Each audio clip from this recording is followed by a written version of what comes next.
Welcome back to my YouTube channel. This is your girl coach Corey, and I'm happy to be back.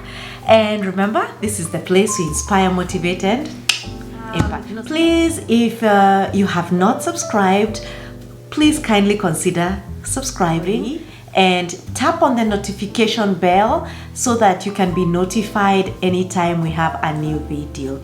And so today is going to be the second it's the second episode of the 6-part series on Hello Tomorrow. So if you have not watched video 1 on Hello Tomorrow, please go back to last week's video. I do this once a week, and just get a little motivation in there. You never know, it might make you a millionaire. So hey, so today I'm going to talk about another nugget. Let me just show you. This is the book I'm talking about, Hello Tomorrow by Dr. Trimm. So today's topic, the other nugget that I have learned from this nice, good book is purpose has a price. Yes, your destiny has a price. Because remember, you came into the earth, and chances are the school system and your upbringing did not necessarily prepare you for your purpose or your destiny. And so there's some training you will have to go through. And I don't mean like educational training per se, and although that could be a part of it, but there is character. You have to understand character, integrity, the things that will go with purpose. And the one thing I have seen even in my own life is that when you really pursue your purpose and your destiny, you will lose friends. And so if you are interested in pursuing purpose and destiny, be prepared for some shift. And sometimes it includes family members. And I don't mean like they'll die or anything like that, but they will just not be an integral part of your life because they cannot go where you're going. You know, we look at someone like Moses in the Bible. Moses paid a very hefty price tag for being chosen by God to lead the children of Israel out of Egypt. So you can imagine the price he paid on his family, on his children, on his marriage. Yes, Abraham, when Abraham had to go up to the mountain to sacrifice his son Isaac, and then he comes back down, and you can imagine when they went home what Isaac must have told the mom. We went to the mountain and dad was about to do me good. He was about to take me out. Do you know what must have happened? What do you think that household looked like? I don't want to speculate. The only thing I realized is as I have read that portion of scripture is we do not see Sarah again until she has passed on, and Abraham goes to bury her, and so you realize they were not even in the same space. I don't know what happened, but there's a good possibility there was a price that he paid, you know, for his destiny, for his purpose. We have seen even today, many people are paying a price for their destiny.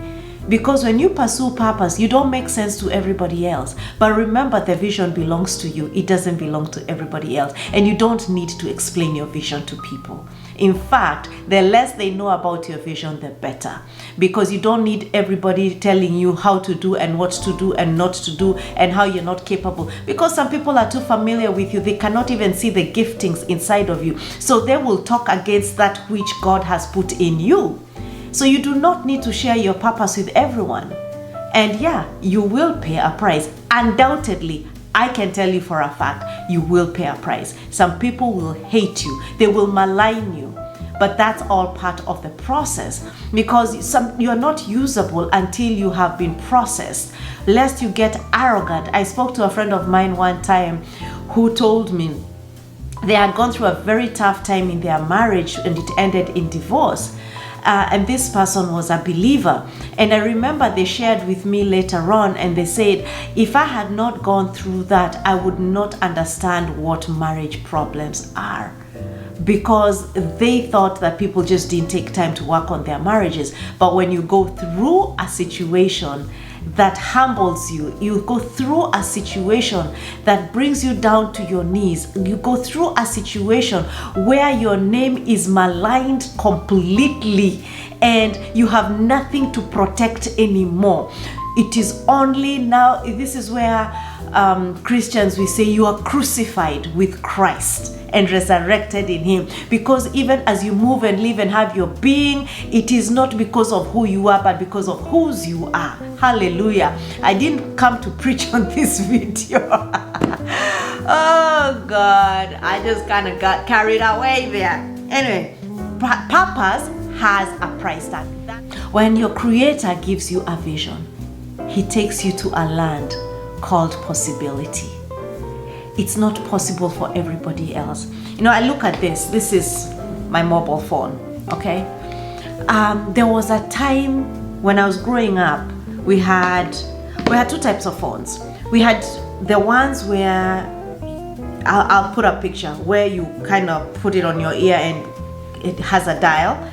And then there was, there's two kinds that have that. I'll post pictures so you can see.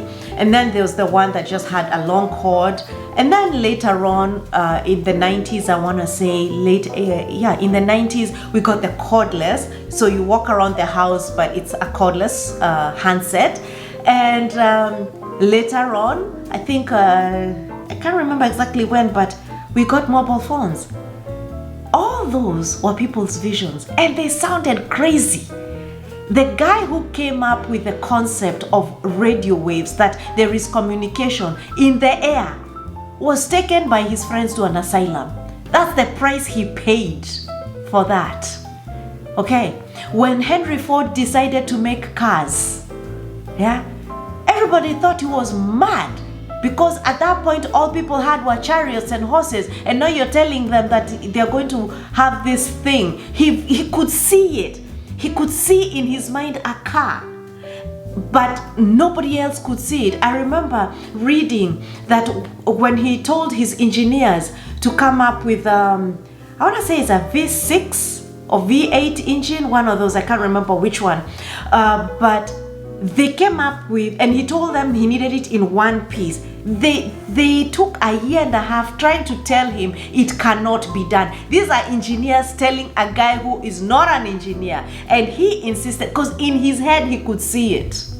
He could see it can be done. So whatever it is that you have, whatever vision you have, it can be done, but there is a price to pay. My question to you, are you willing to pay the price? Are you willing to pay the price for your innovation, for your purpose? Your purpose could be something as simple as teaching people to do something. It could be being a teacher, but people look at you and think you can be much more. Well, if in your heart of hearts, that's what you want and that's what's calling you, then maybe you have to go to school and teach, because none of us would be here without the teachers in the classroom. We need them. The Barack Obamas, the Oprah Winfreys, the Tyler Perrys, the Corey Bashias. Even me and my name is there among greatness. Do not shortchange yourself.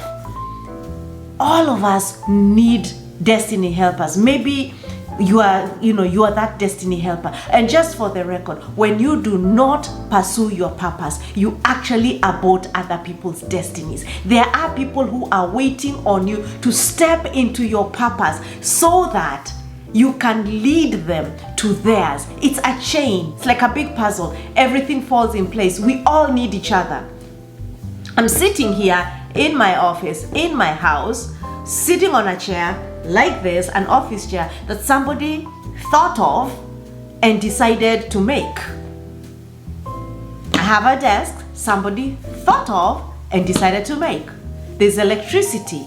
There is this camera that I am using. All these things, everything you use, the clothes I'm wearing, everything that we have, everything that we use on a daily basis, your toothbrush, your toothpaste, your comb, look at these beautiful earrings. They are somebody's vision. What's your vision? What is your vision? And are you willing to pay the price?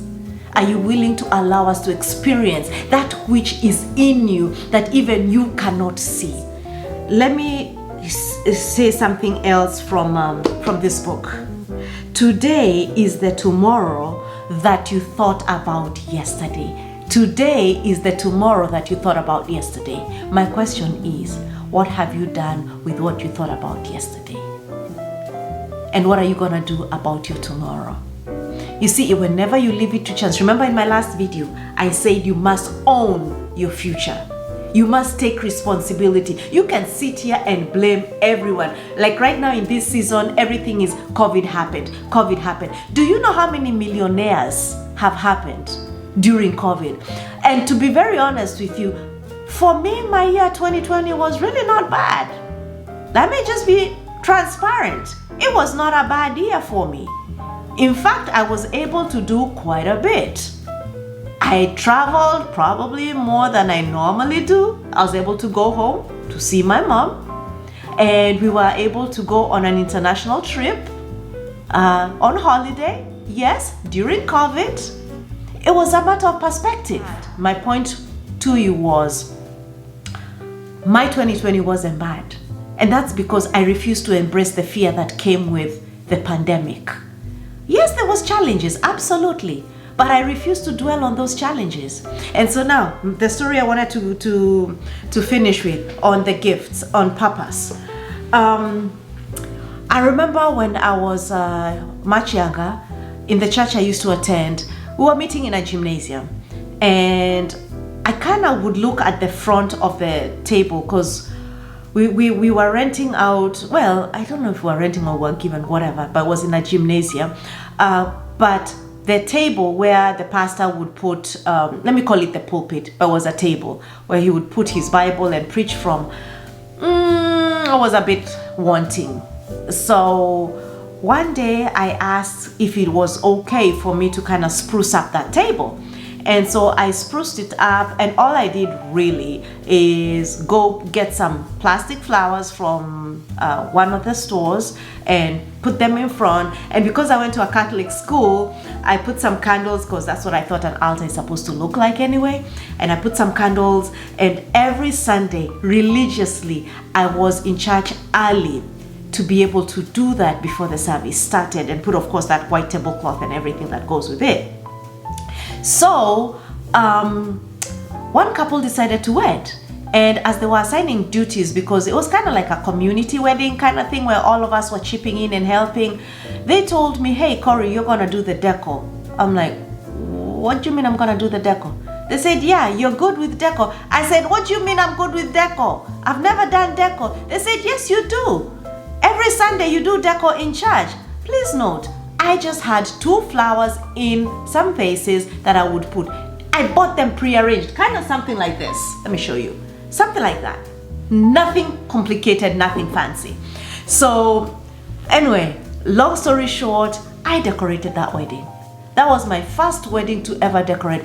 And after I look back, when I was done, I was like, not too shabby. I could actually do this. After that, my own friends were getting married. We were quite young. I was already married, but my friends had not yet been married. So I did a few other weddings. I did event planning, and that's how I entered the wedding industry. So now when I relocated and went back to Kenya, I kind of knew what I wanted to do. And that's how I opened the business, Corey's. And God, I realized, had gifted me with design. I was actually a decent designer, had no training, but I could design stuff. So I ended up designing some clothing, and just, I had a one-stop shop kind of thing. And later on in the business, I ended up I did some of the finest wedding cards at that time. And I also ended up doing gift hampers, year-end gift hampers. And it was marvelous, because you know how it says your gift will open doors for you before kings. I ended up doing gift hampers for some very serious names, even in the government and even in the corporate world. And I thank God for those who supported our work. But what am I saying? Don't be afraid. Yes, there was a price I paid. I don't want to get into that right now. Like I said, if you really want more, you have to get into the masterclass. But I'm just sharing the tidbits here. Yeah? There is something that you must do because your destiny and others are waiting. There's people waiting. There are blessings that you're carrying that only you can unload, only you can give, only you can bring a smile on that face. You know, in my shop when I used to design clothes for my brides and the bridesmaids, I would bring joy. I helped make many weddings beautiful. I helped put together and helped people to do that which they needed to do without the technical know-how that, they didn't have the technical know-how. So what is it that you're supposed to be doing, and are you willing to pay the price? Are you willing to pay the price for it? Share in the comments. I'd love to hear from you. And please do not forget to share, subscribe, and like. And I will see you next time. See you next week as we share the third nugget of knowledge from this lesson. Bye-bye.